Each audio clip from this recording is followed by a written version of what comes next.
Bem-vindas e bem-vindos aos Diálogos Olimpianos, um podcast produzido pelo Grupo de Estudo sobre o Mundo Antigo Mediterrâneo, o GEMAN. Meu nome é Murilo Tavares Modesto, eu sou mestrando no Programa de Pós-Graduação em História da Universidade Federal de Santa Maria, sou orientando da professora doutora Semina Miscorce Silva e também sou membro do GEMAN. E nesse episódio do Diálogos Olimpianos, nós vamos falar sobre os ritos funerários romanos. E para tratar desse tema, convidamos o professor mestre Yuri Augusto de Oliveira, que trabalhou com essa temática em sua dissertação de mestrado, intitulada Sob os Olhos de Febro, o cotidiano da morte na Roma Mediterrânea, dissertação que foi defendida em 2022 na Universidade Federal da Bahia, sob a orientação da professora doutora Marina Cavicchioli. Mas antes de passar a palavra para o nosso convidado, eu gostaria primeiro de apresentá-lo para vocês. O professor Yuri é graduado e mestre em História pela Universidade Federal da Bahia, onde atualmente cursa o doutorado, também sob orientação da professora doutora Marina Cavicchioli. O professor Yuri também é membro do Grupo de Pesquisa em Cultura Material em Antiguidade e Cotidiano e do Laboratório de Estudo sobre a Transmissão e História Textual na Antiguidade e no Medievo.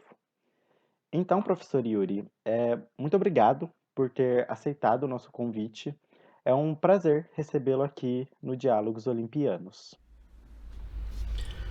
Muito obrigado pela apresentação, Murilo. Eu gostaria de aproveitar e agradecê-lo e agradecer a professora Samira Miscorce também pelo convite, e também quero agradecer ao Gabriel Freitas Reis e a toda a equipe do GEMAN. Muito obrigado. Aproveito também para parabenizá-los pela maravilhosa iniciativa que é o Diálogos Olimpianos, esse que é, por sinal, o meu podcast favorito. É um grande prazer, um imenso prazer e um grande privilégio participar dessa edição do programa com vocês. Muitíssimo obrigado. Nós ficamos muito felizes em saber disso, professor. Tenha certeza que é uma honra ter a sua participação aqui no podcast hoje. Mas então, para começarmos a falar do tema do episódio, você poderia nos dar um panorama sobre como era o processo dos funerais romanos? Quais eram os rituais desde o momento da morte até o enterro ou a cremação do corpo do falecido?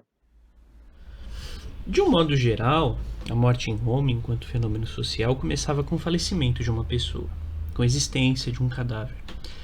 Esse corpo era causa de poluição devido à ruptura da ordem do corpo físico, que entrava em processo de decomposição, como também pela ruptura da ordem social, uma vez que a pessoa falecida passava para um estado limiar. Afinal, já não pertencia mais à comunidade dos vivos e ainda também não tinha sido devidamente integrada à comunidade dos deuses manes, uma espécie de coletividade dos espíritos dos mortos. Bom, desse modo, um cadáver tornava a família funesta, contaminada pela poluição produzida pela morte, gerando assim a necessidade de uma separação temporária da família da sociedade. Além disso, a pessoa falecida, por sua vez, ela necessitava de uma apartação permanente da casa e da comunidade dos vivos. Uma boa definição para a poluição é a ideia de matéria fora do lugar. Para a matéria, para pensar essa matéria fora do lugar, essa matéria deslocada, ela se expressa, a gente pode identificar que ela se expressa pelo corpo inanimado e no processo de decomposição, que transgride a materialidade do corpo, da mesma maneira que o controle sobre o fluxo das emissões de fluidos corporais também acaba sendo transgredido e se perde, né? O corpo perde esse controle sobre os fluidos corporais. Essa poluição ela era considerada perigosa e os romanos eles desenvolveram formas para espiar essa poluição, que começava com a separação, seguida de uma etapa de transição, quando os contaminados eles ficavam num estado limítrofe, e por fim isso culmina numa reintegração dos contaminados na sociedade. Além de purificar a família da pessoa falecida e conduzindo ela de volta para a comunidade dos vivos, o funeral entre os romanos ele também possuía outros objetivos principais, né? Um seria agradar o defunto, agradar de modo que ele não atormentasse os vivos e restabelecesse a ordem do mundo também, separando os elementos que pertenciam ao mundo dos vivos dos elementos que pertenciam ao mundo dos mortos. Portanto, esses ritos funerários possuem um papel de restituir a superfície da terra como fronteira entre o mundo dos vivos e o submundo. E era importante que todas as etapas dos ritos fossem realizadas adequadamente. Afinal, o destino da pessoa falecida, assim como o destino dos vivos, poderia ficar comprometido. O comprometimento dos rituais funerários poderia transformar as pessoas falecidas em espíritos maléficos, o que podia causar sofrimento para a pessoa falecida, para esse espírito, né? E também poderia gerar transtornos para os vivos.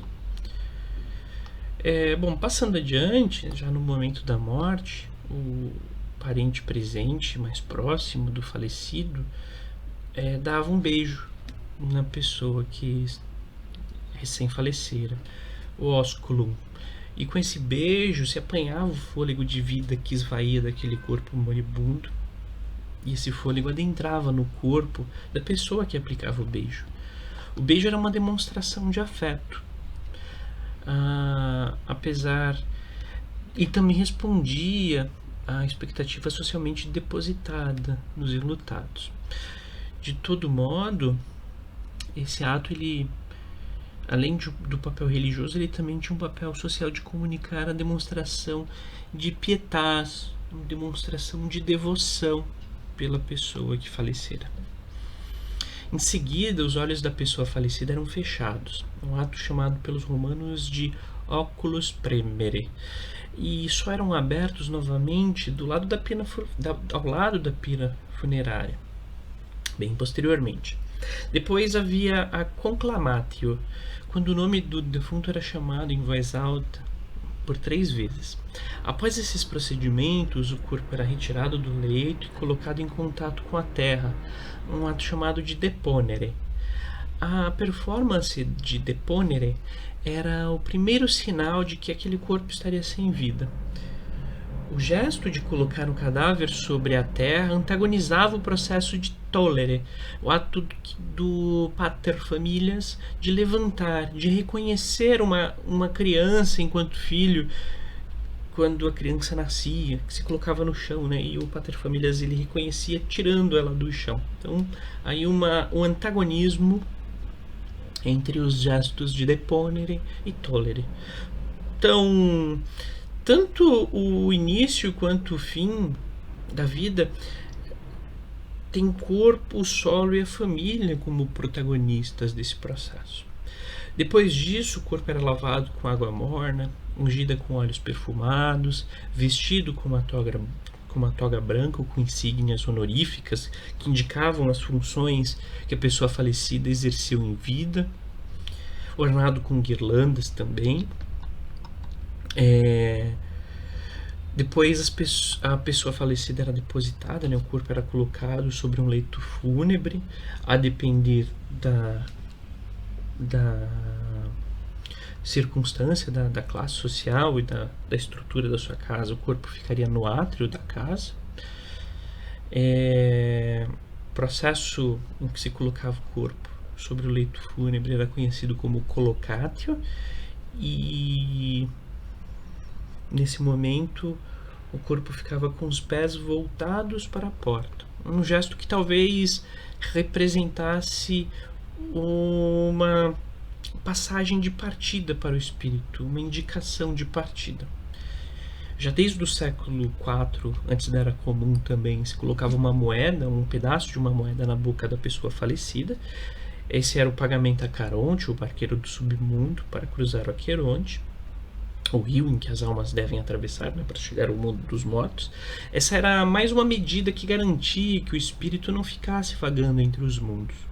O corpo ele também poderia passar alguns dias exposto para que as pessoas pudessem prestar suas últimas homenagens. Ao redor dele poderiam ver flores, queima de incensos, iluminação de tochas, além da presença de familiares e de escravos. As carpideiras também poderiam estar presentes nesse momento em que o corpo era, digamos assim, velado, né? Os enlutados usavam roupas escuras, os cabelos desgrenhados, a barba por fazer. Em resumo, eles ignoravam as normas estéticas vigentes e demonstravam o pesar em seus corpos. A autoflagelação, chamado de planctos, também era comum, e esses gestos, essa performance amplificava a demonstração de dor, assim como exprimiam a pietas, essa devoção pela pessoa falecida. A função de preparar o corpo, ela era tradicionalmente atribuída às mulheres da casa. Porém, agentes funerários também poderiam ser empregados nessa tarefa. Esses agentes funerários, eles eram supervisionados pelas mulheres da casa. Bom, o corpo ele podia ficar exposto por até 7 dias. Passado esses dias, ele era transportado em um cortejo, a pompa funebris. O cortejo partia da casa para além dos limites da cidade, onde ocorreria a inumação ou a cremação, onde ocorreria o sepultamento. A rota do cortejo dependeria do status social da pessoa falecida e normalmente seguiria para fora das muralhas da cidade, onde aconteceria o sepultamento e a cremação, como eu disse, né?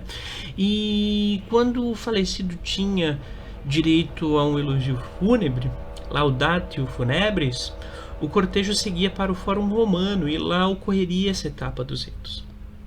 Os enlutados eles marchavam vestidos de preto, de modo que os homens usavam togas, a toga pulate, uma toga escura utilizada durante o luto, que tinham aspectos mais modestos. Cobriam os cabelos, não se barbeavam. As mulheres usavam os cabelos soltos e desgrenhados e vestiam uma pala preta, um manto que era usado sobre as outras roupas. Além disso, as tochas acompanhavam a procissão e em todo o percurso essas tochas estavam presentes. No cortejo haviam também músicos que tocavam trombetas, trompas, flautas, e esses instrumentos eram acompanhados pelos lamentos das praefike, das carpideiras. O falecido ele era carregado pelos familiares, amigos, clientes, libertos do falecido. É importante destacar que quanto mais importante fosse a pessoa falecida, mais importantes seriam as pessoas que carregavam o seu corpo. No caso dos funerais das elites, diante do caixão seguia em procissão as Imagnes Maiorum. Essas eram representações vivas dos ancestrais do defunto, performada por autores que portavam máscaras de cera dos antepassados e que vestiam roupas e insígnias referentes às funções que esses antepassados ocuparam em vida. Além disso, alguns funerais também tinham em sua composição a presença de duplos cômicos. Podemos destacar a presença de pessoas vestidas de sátiro e que presidiam o caixão no cortejo e realizavam a performance dançante que zombava da parte solene da procissão. Outro aspecto cômico que podia estar na procissão funerária era a presença de duplos da pessoa falecida. Esses duplos eram atores que incorporavam a pessoa a ser sepultada como seu duplo vivo e performavam a sua identidade através da representação dos feitos e ditos do falecido de uma maneira caricatural. As interpretações sobre esses elementos cômicos divergem. Alguns estudiosos sustentam que esses elementos cômicos tinham funções apotropaicas, com a intenção de evitar o mal-olhado. Outros, todavia, argumentam que o funeral não poderia deixar de ser contrabalanceado pelo riso, que a forte emoção do pesar precisava de um balanço para a obtenção de um determinado equilíbrio singular para os romanos. Ao chegar no fórum romano, quando a pessoa falecida tinha o direito de um elogio fúnebre, o corpo, uma efígie do falecido era colocada de modo visível para que todos a vissem lá, e lá ocorreria um discurso onde o herdeiro da pessoa falecida destacaria os grandes feitos da pessoa em vida e também de cada antepassado presente, como as imagens maiorum. Quando os funerais eram privados, quando não havia esse discurso público, a homenagem à pessoa falecida era realizada à beira da sepultura, já fora da cidade. Depois do cortejo ele seguia para fora da cidade, até o local onde o corpo seria sepultado. O corpo poderia ser incinerado, enterrado, esses dois tipos de sepultamento coexistiram. No caso do enterro do corpo, esse era colocado em um caixão ou na vala. Já no caso da cremação, após a incineração, as cinzas eram depositadas em uma urna ou em uma ânfora, podiam ser também colocadas diretamente numa vala. E nesse momento ocorriam sacrifícios cerimoniais, quando imolavam um porco ritual que recebia o nome de porca praesentânea, e essa porca era oferecida pelo herdeiro da pessoa falecida para Ceres. Essa deusa, ela estava relacionada à superfície da terra e à força da vegetação, e logo a sua relação com a vegetação dava a ela a qualidade de separar o mundo dos vivos do submundo. O animal sacrificado era dividido entre o morto, a deusa e os celebrantes. Os exta, são as vísceras, elas eram servidas à deusa antes de todo mundo. O defunto receberia sua parte na pira, e no caso se ele fosse cremado, ou então em uma fogueira do lado do túmulo, ou até mesmo dentro da cova. Os familiares partilhavam sua porção da carne sobre uma mesa arrumada do lado do túmulo, onde realizavam um banquete funerário, o banquete que se chamava silicérnio. O banquete fúnebre, nele os convivas dividiam uma mesa comum e nela podiam ser servidas carnes, ovos, legumes, favas, lentilhas, sal, pão, aves, frutas. Um aspecto importante dos rituais alimentares é que eles reforçavam a fronteira entre os vivos e os mortos, a partir da divisão entre a comida para os vivos e a comida para os mortos, além da comida oferecida para os deuses também. E esses ritos eles eram fundamentais, pois, por um lado, eles espiavam os membros da família do defunto, que estavam marcados pela poluição gerada pela morte, né? E por outro lado, integravam a pessoa falecida na comunidade dos deuses manes, nessa coletividade dos deuses manes. Por fim, os olhos do morto eram abertos quando o corpo já estava sobre a pira, para ajudar até na libertação do espírito, e era interdito aos vivos olharem para os olhos dele. Antes da cremação, um dedo era cortado e era mantido separado da pira funerária para depois ser enterrado, de modo a preservar o rito da inumação. E não só os olhos da pessoa falecida eram abertos, como o nome também era chamado pela última vez. É possível que essa etapa do ritual tivesse o objetivo de ajudar na libertação do espírito do corpo. Depois, um familiar do sexo masculino, geralmente, usava um ramo de oliveira para aspergir água nas pessoas que acompanharam o cortejo e que estavam no momento do sepultamento, e isso purificava os espectadores. Depois desse rito de purificação, dizia-se a expressão ilicet. Essa expressão é uma contração de duas palavras latinas, irelicet, que significa pode partir. Essa expressão tinha um sentido polissêmico, possuía dois sentidos pelo menos. Identificamos dois sentidos. Ela autorizava a pessoa falecida a partir para o mundo para o submundo, para o mundo dos manes, e autorizava os espectadores a retornarem para as suas atividades habituais. Quando a família voltava para casa, o herdeiro do sexo masculino assumia o papel de eueriator, e varredor, né, significa varredor, e ele fazia uma limpeza simbólica da casa, varrendo. Essa limpeza se chamava purgatio, e ele usava uma vassoura especial para isso, purificava a casa dessa maneira. Após o sepultamento, a casa estava purificada da poluição gerada pelo falecimento do membro da família, e começavam os dias sagrados de descanso, chamados Denicales Feriae. Isso era um costume antigo para honrar aqueles que partiram. Depois destes dias sagrados de descanso, duravam 8 dias, no 9º dia eram encerrados com um novo banquete, onde a família, já sem as vestes de luto, compartilhava uma refeição com os amigos e com os vizinhos, que era a cena novendiale, o banquete novendial. Bom, professor, e nessa resposta você indicou para a gente como o cortejo fúnebre romano podia variar de acordo com o status e o poder político-econômico da pessoa falecida que estava sendo homenageada. Você poderia nos falar um pouco mais sobre esse aspecto dos ritos fúnebres? E, se preferir, pode focar nos casos dos funerais para aristocratas e para os libertos, que são alguns dos grupos sociais que você bem trabalha na sua dissertação. O status social já diferenciava os corpos desde a concepção de poluição, né? A poluição gerada pela morte de um escravo, por exemplo, era mais poluente do que a poluição gerada pela morte de uma pessoa que nasceu livre.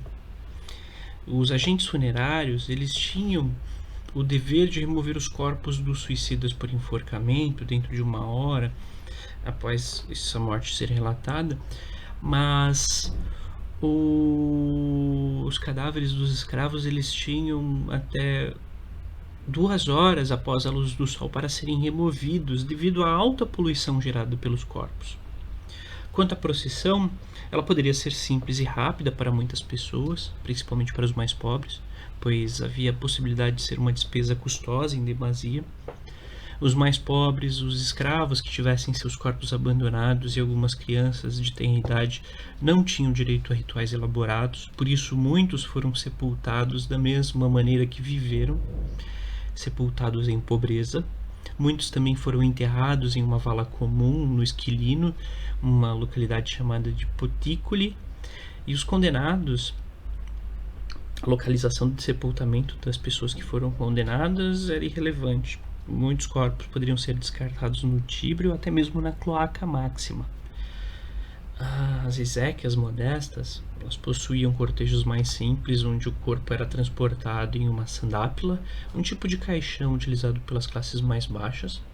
Esse corpo era transportado para fora da cidade, onde seria enterrado ou incinerado.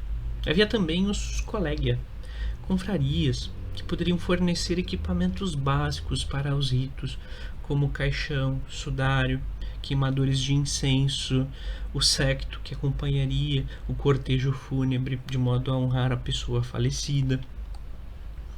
A existência dos collegia indica que os funerais eles não eram baratos. Dessa maneira, para financiar esses funerais dos membros, a instituição utilizava financiamento dos associados. E essas confrarias, elas possibilitavam que seus membros realizassem seus pagamentos a prazo e assim poderiam receber os últimos cuidados, tanto para o corpo quanto para a alma. Os colegas garantiam a realização das exéquias dos escravos também, mesmo que o seu senhor se recusasse a entregar o corpo. Isso tornava essas instituições potencialmente atraentes para uma rede de solidariedade entre os cativos. Um ponto interessante é que a manumissão em testamento foi utilizada em algumas ocasiões para ampliar o número de enlutados no cortejo e assim legitimar o prestígio perante a audiência do cortejo funerário. O prestígio do morto ele podia estar representado tanto pela estima demonstrada no séquito que acompanhava o cortejo funerário, também quanto pela benevolência materializada na presença dos libertos, que usavam o gorro frígio, o pileum, que marcava a presença desses libertos. Na procissão com muitos clientes libertos, demonstrava a importância da pessoa falecida, e os libertos eles compunham uma parte importante entre os clientes. A presença de libertos ela era muito importante nas exéquias das pessoas livres, principalmente para os libertos, pois sem os antepassados ilustres, que falarei sobre eles quando eu falar do funeral das elites, quando eu falarei agora do funeral das elites, sem esses antepassados ilustres, eles não podiam celebrar as glórias do passado, mas eles poderiam ostentar os louros do presente, e dessa maneira eles compensavam na morte a desigualdade vivida em vida. Já nos cortejos das elites, as Imagines Maiorum, as representações dos antepassados, tinham a função de evocar a presença dos ancestrais do falecido, e assim acompanhavam as exéquias do novo membro da família que se juntava a eles. Portanto, os ancestrais estavam lá, vivos e respirando. E isso era possível a partir de uma reunião de um conjunto de signos. Os antepassados evocados tinham seu status reforçado pelas insígnias portadas, pela presença da carruagem, precedida provavelmente por litores que levavam os seus feixes também. E a distinção das famílias das elites era marcada pela presença destes antepassados e por toda a materialidade que indicava o pertencimento dessa família a essa longa estirpe de nobres, como por exemplo a sellae curule, as cadeiras de marfim que indicavam uma magistratura, ou a própria toga também, os anéis que indicavam também as magistraturas que foram exercidas em vida por estes antepassados. Outra variação significativa é o elogio fúnebre. Esse elogio que também produzia uma memória social sobre o indivíduo em seu lugar social e reforçava a distinção dele ao produzir uma memória em que sua identidade estava relacionada com essa estirpe de nobres cujos feitos associavam nos discursos, nos elogios fúnebres, a história dele e da sua família com a história de Roma.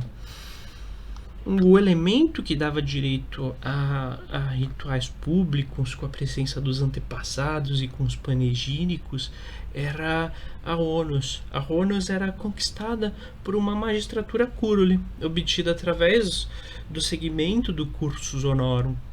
Logo, a onus garantia o direito à imagem, e a ausência das imagens ela sinalizava, ela indicava a ausência de onus, seja devido ao estado social, ou à morte prematura, ou também a damnatio memoriae. Por fim, eu acho importante ressaltar também que essas diferenças elas se expressam também na materialidade das sepulturas e na topografia das necrópolis, pois os espaços também eram hierarquizados e as elites eram sepultadas em lugares cujo o acesso à visão era privilegiado. Logo, a memória sobre esses indivíduos tinha um espaço privilegiado.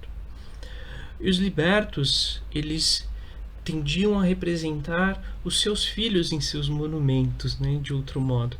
E assim, ao invés de celebrarem passados gloriosos, como essas elites, eles celebravam um futuro promissor de sua família. Além disso, muitos outros foram sepultados de modo modesto, com marcadores simples, com ânfora, com columela, com pedaços de cerâmica, e muitos outros foram depositados em valas comuns.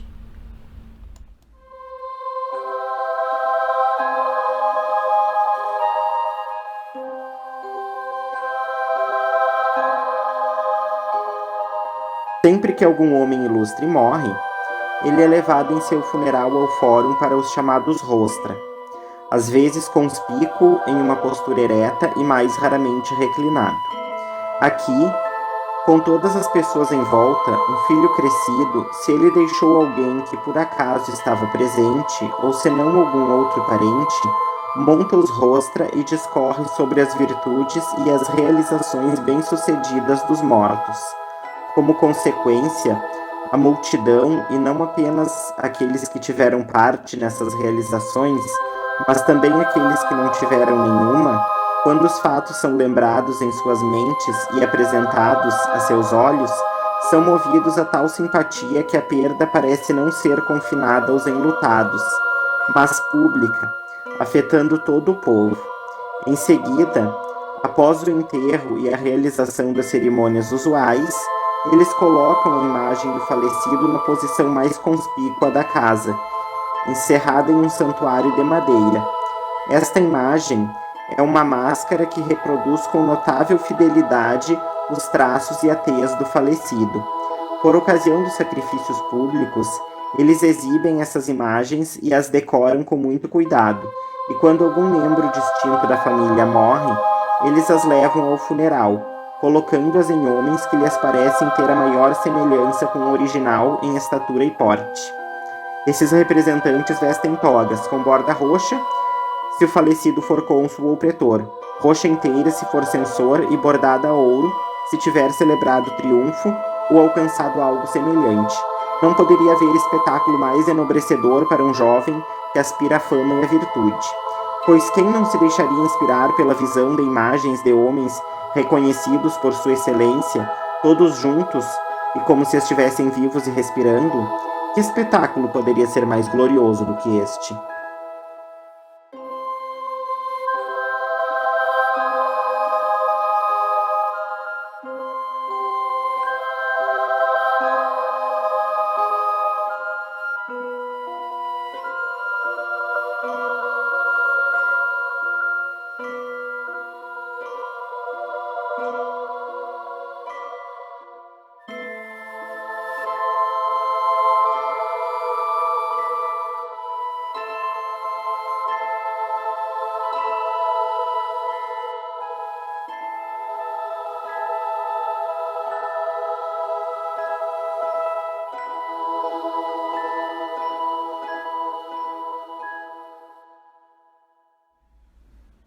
Essa passagem que o meu colega Gabriel leu para nós é um trecho da obra Histórias de Políbio, um escritor grego que viveu por volta dos anos 200 a 118 antes da Era Comum.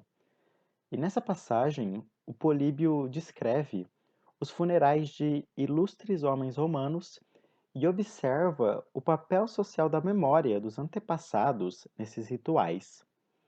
E na sua dissertação, professor Yuri, você discute a importância da memória nos ritos fúnebres romanos, em especial pela dimensão da pietas, com o culto aos mortos, e da fama, com a memoração honorífica dos falecidos.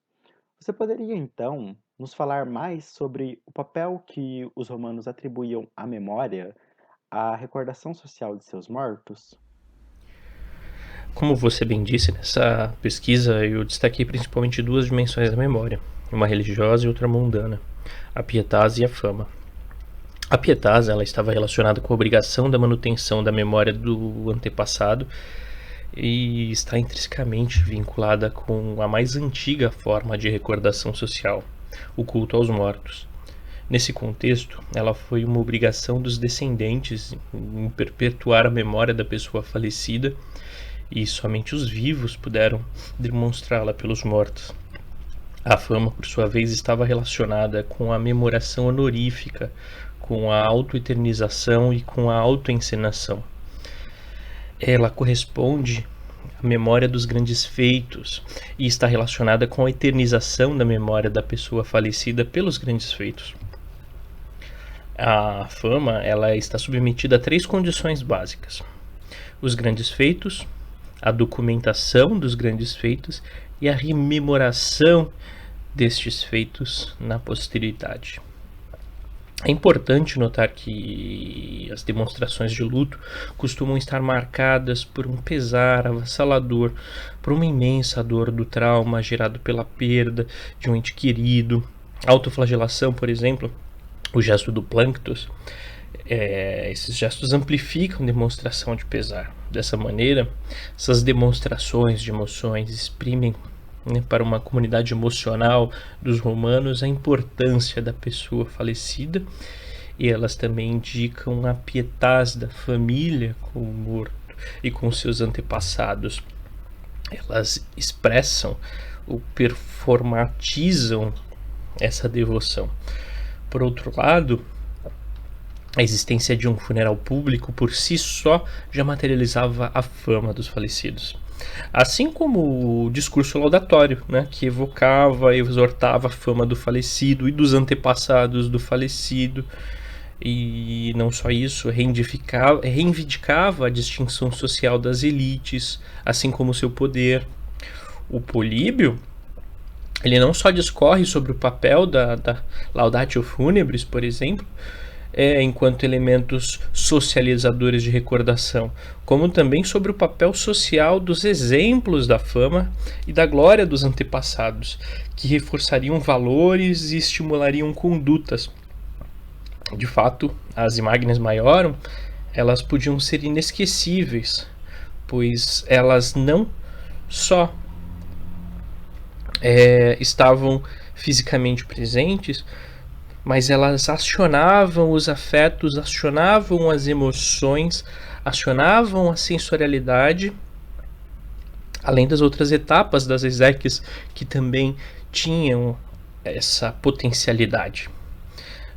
No panegírico, na Laudatio Funebre, o orador ele homenageava a pessoa falecida e também destacava a fama e a glória dos antepassados presentes. Esse gesto ele eterniza a memória e a notoriedade dos homenageados, como também vincula e reforça a identidade da família do falecido com a memória da cidade e dos espaços.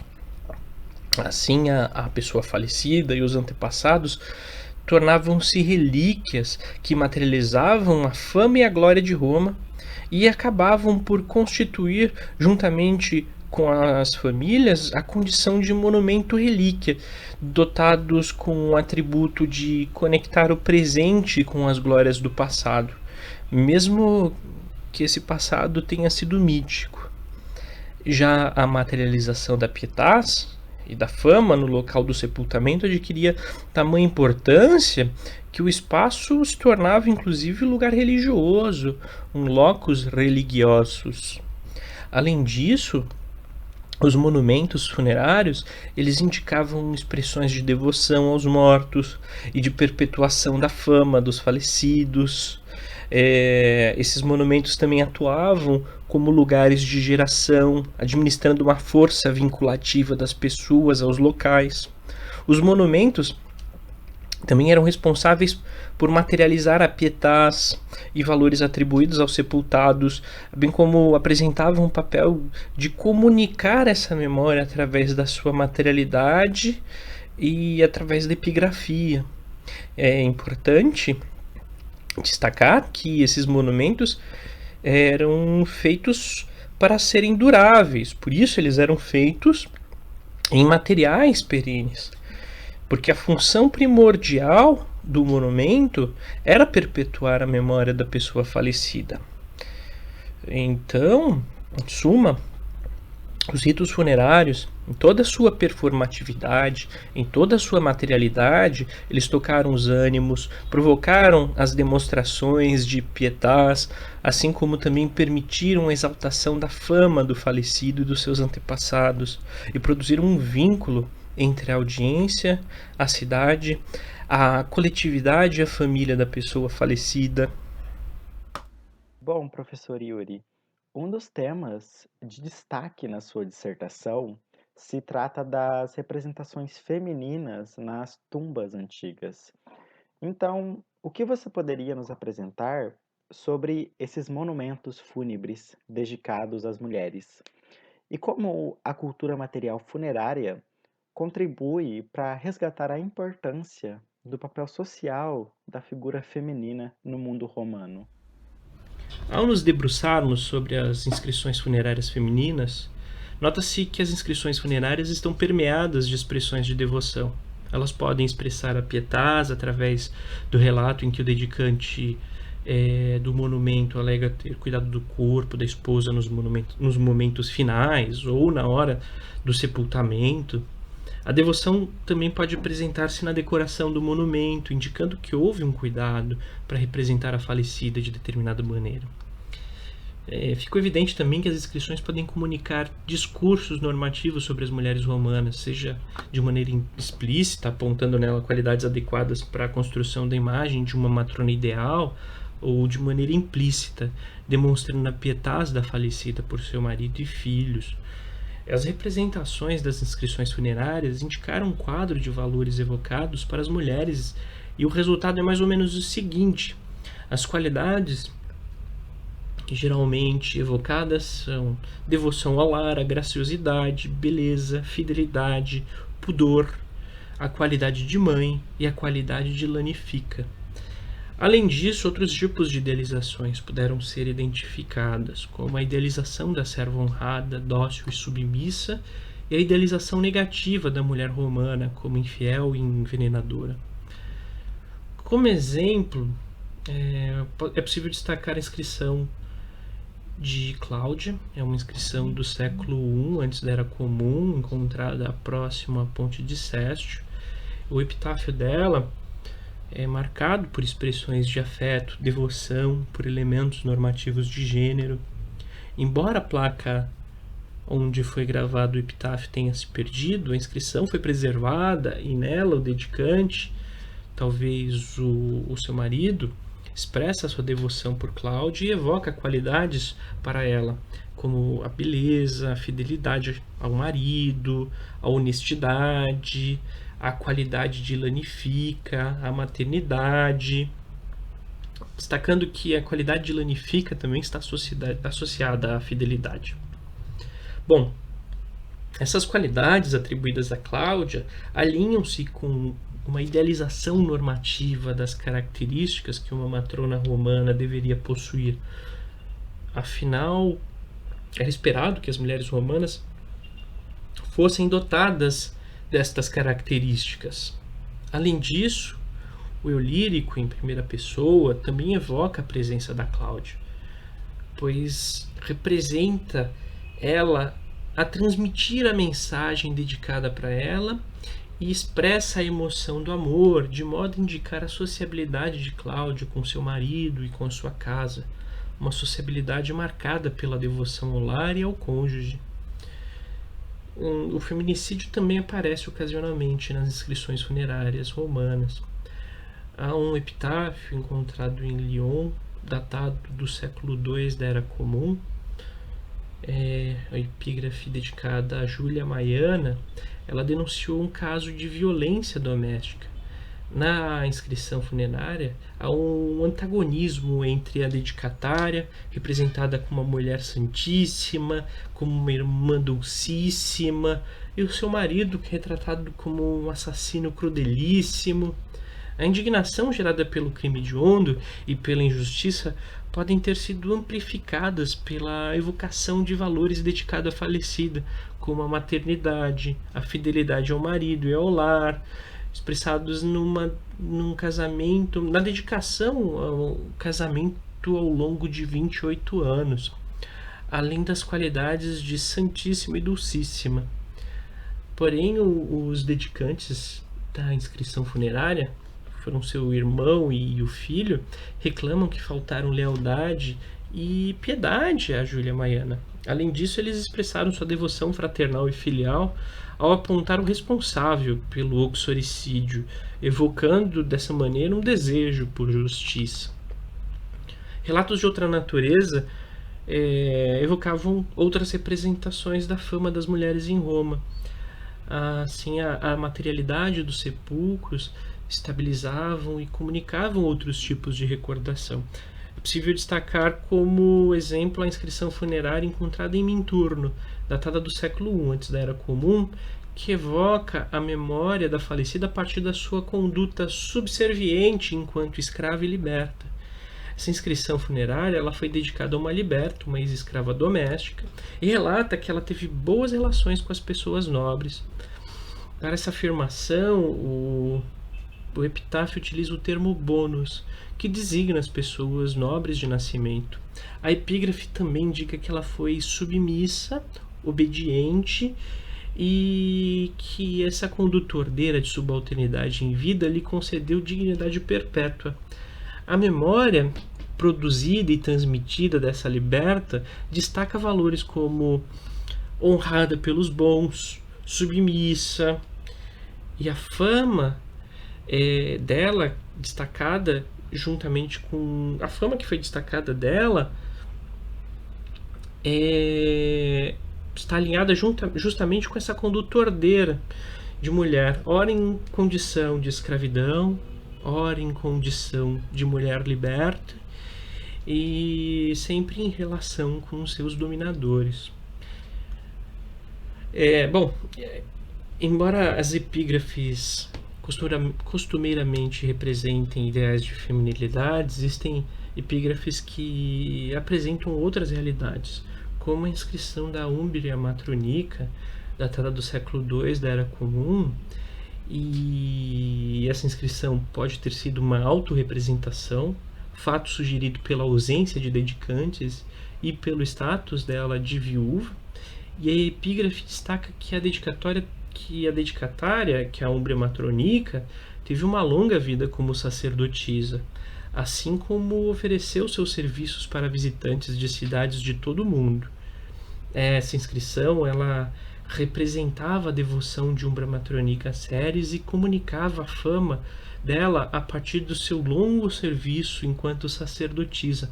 Sacerdócio que, além de ter sido longuíssimo, inscrito por 80 anos, né? Está escrito que ela foi sacerdotisa durante 80 anos, mas são números que não devem ser lidos ao pé da letra, afinal, exagerar a idade poderia ser uma maneira de prestígio, de garantir prestígio, né? Mas certamente foi um sacerdócio longuíssimo e pode ter sido inclusive vitalício.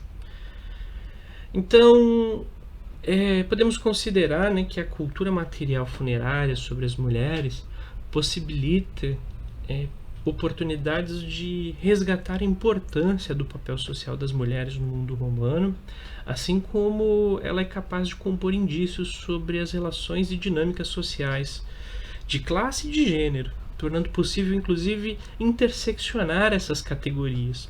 Além disso, não podemos deixar de lado o fato que esses monumentos materializavam a memória e a devoção que foram expressadas pelas falecidas e para as falecidas, que através de materiais duráveis transmitiam a fama das falecidas e a devoção daqueles que ficaram vivos.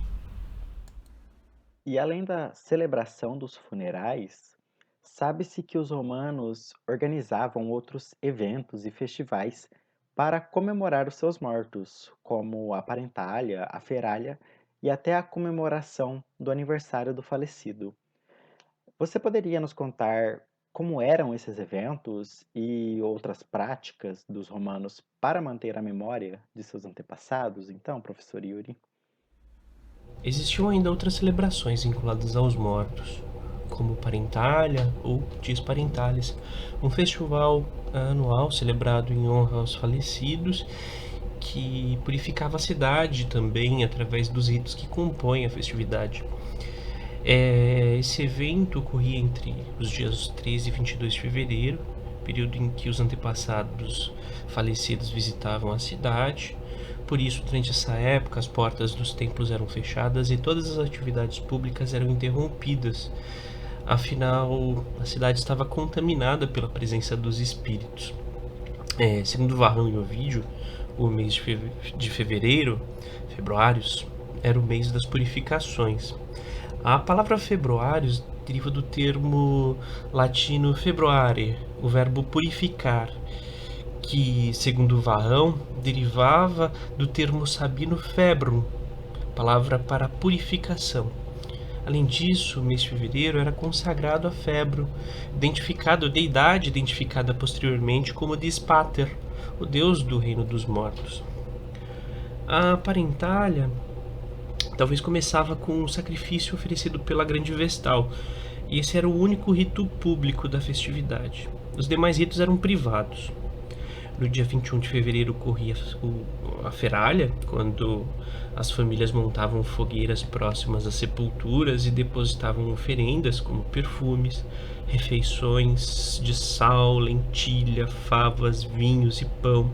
Os monumentos também eram decorados e ornados com flores.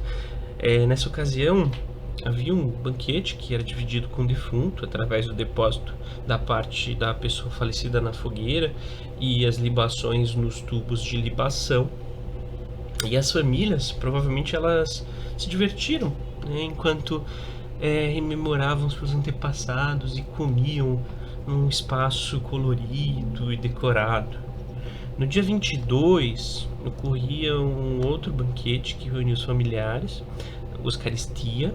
Durante a Eucaristia, as famílias se reuniam para rememorar as gerações passadas e celebrar as gerações presentes e futuras também. Num exercício onde o trauma gerado pela morte se despaça à memória dos antepassados e conectava distintas temporalidades da vida da família, né? Além disso, os familiares agradeciam os deuses da família e celebravam os jovens também. Havia também na Antiguidade Romana a crença que relacionava a ausência dos rituais fúnebres adequados e mortes violentas à produção de espíritos nocivos aos vivos, os espíritos maléficos que eu citei anteriormente. Acreditava-se que esses espíritos, que eram chamados de lêmures, visitavam a sua casa, a casa que viveram, visitavam a cidade entre os dias 9, 11 e 13 de maio. Durante esses dias ocorria a Lemúria, a festa dedicada aos espíritos errantes. Nessa ocasião, ocorria um banquete módico. Um banquete módico era oferecido aos lêmures, e na casa, na domus, o pater familias realizava um ritual de purificação.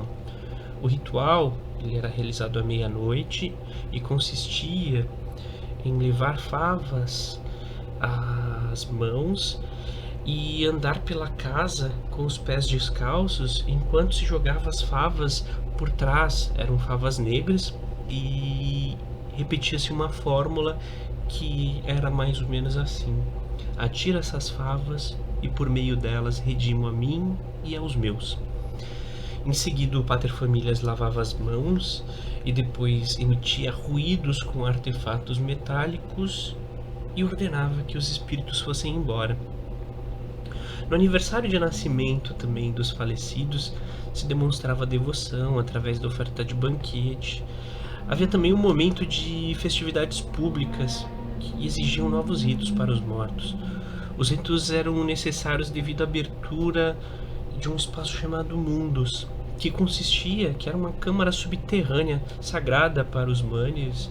Ela tinha uma cobertura bobodada, argumentava-se que ela era semelhante a uma abóbada celeste e tinha uma entrada grande bastante para uma pessoa entrar. Argumentava-se também que essa vala foi escavada por Rômulo e que cada um dos seus companheiros atirou um punhado de terra do seu local de origem, lá dentro dessa vala.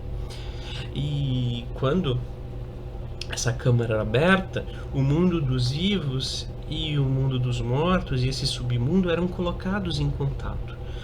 Por causa disso, os manes acabavam vagando livremente durante uma semana pelo mundo dos vivos. Esse ritual acontecia nos dias 24 de agosto, 5 de outubro e 8 de novembro. Eram os dias chamados Dias Azarados, e sempre que esse evento ocorria, era necessário purificar a cidade. Bom, chegamos então ao final de mais um Diálogos Olimpianos. Nós agradecemos novamente ao professor Yuri pela participação nesse episódio. Esse diálogo sobre os ritos funerários romanos foi muito elucidativo para mim e certamente também foi para os ouvintes. A dissertação do professor Yuri ainda não está disponível no repositório de teses e dissertações do PPGH da Universidade Federal da Bahia, porque a dissertação foi defendida ainda no início desse ano de 2022, mas logo ela deve ser disponibilizada. Então, recomendamos que fiquem atentos ao site, caso queiram ter essa leitura mais aprofundada sobre o tema. Eu agradeço também o meu colega Gabriel Freitas Reis pela leitura do trecho da fonte. O Gabriel, que é doutorando na FSM e também é membro do GEMAN. E agradeço ao professor Fernando Balheiro pela edição do áudio. E muito obrigado a todas e todos que nos ouviram até aqui. Não deixem de seguir o Diálogos Olimpianos no Spotify ou nos demais agregadores de podcast. E também sigam o GEMAN nas redes sociais, no Instagram, Facebook, Twitter e YouTube. Então, até o próximo episódio.